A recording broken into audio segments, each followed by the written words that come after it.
न नियम, न कानून, न संविधान। जिसको चाहे उसको बंद कर दो, ईडी भेज दो, सीबीआई भेज दो। मध्य प्रदेश के पूर्व मुख्यमंत्री और राज्यसभा सांसद दिग्विजय सिंह ने एक बार फिर मोदी सरकार पर तीखा हमला बोला है। ग्वालियर में इंटक के 22वें अधिवेशन में पहुंचे दिग्विजय सिंह ने केंद्र सरकार को क्रूर बताते हुए बड़ा बयान दिया।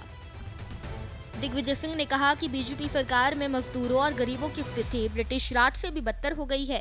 उन्होंने सीधे तौर पर केंद्र सरकार पर हमला बोलते हुए क्या कुछ कहा, चलिए आपको सुनवाते हैं। कुंभ को लेकर एक सवाल उठाया गया कि इस समय 12 साल बाद कुंभ लगता है, लेकिन जमीनों के अधिग्रहण के बारे में आप क्या कहेंगे? बात मैं वही कह रहा हूँ, कल मैं उज्जैन में था तो वहां पर सहयोग से उज्जैन के ही मुख्यमंत्री हैं।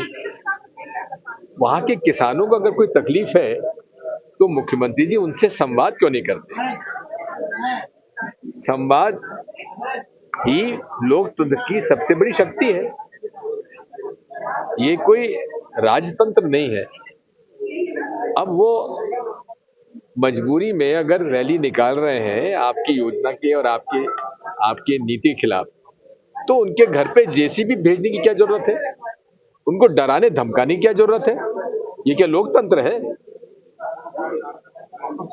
आपको उन्होंने चुना है, ये किसान आपके वोटर हैं, आपके नागरिक हैं। उनसे बुला के बात करिए, बुलाकर उसका हल निकालिए।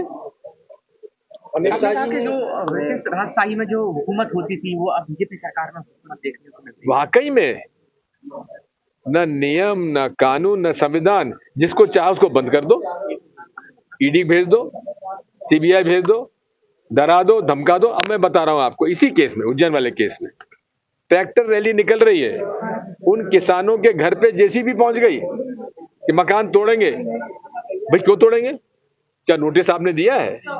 ये नियम कानून का पालन क्यों नहीं हो रहा है? क्या मजदूर संगठनों को कमजोर किया जा रहा है, ऐसा लग रहा है? अरे मजदूरों का हक मारा जा रहा है। संगठन छोड़ दो, संगठन को तो मजदूर का समाप्त कर रहे हैं लोग। इन्होंने ट्रेड यूनियन के सारे लॉज बदल दिए, कानून बदल दिए। आपने कहा राजा महाराजाओं और ब्रिटिश हुकूमत से ज्यादा ये सरकार बिल्कुल कर रही है। क्या बिल्कुल लोकतंत्र की हत्या कर रही है। दरअसल ग्वालियर में इंटक के 22वें अधिवेशन का आयोजन किया गया था, जिसमें दिग्विजय सिंह मुख्य अतिथि के रूप में शामिल हुए थे और इसी दौरान उन्होंने श्रम संगठनों को निर्देश भी दिए। वहीं आपको बता दें कि इस अधिवेशन में मजदूरों और असंगठित श्रमिकों के अधिकारों को लेकर गहन चर्चा हुई।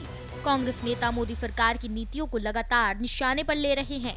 अब देखना होगा कि बीजेपी की तरफ से इस पर क्या प्रतिक्रिया सामने आती है। ग्वालियर से मनोज चौबे की रिपोर्ट।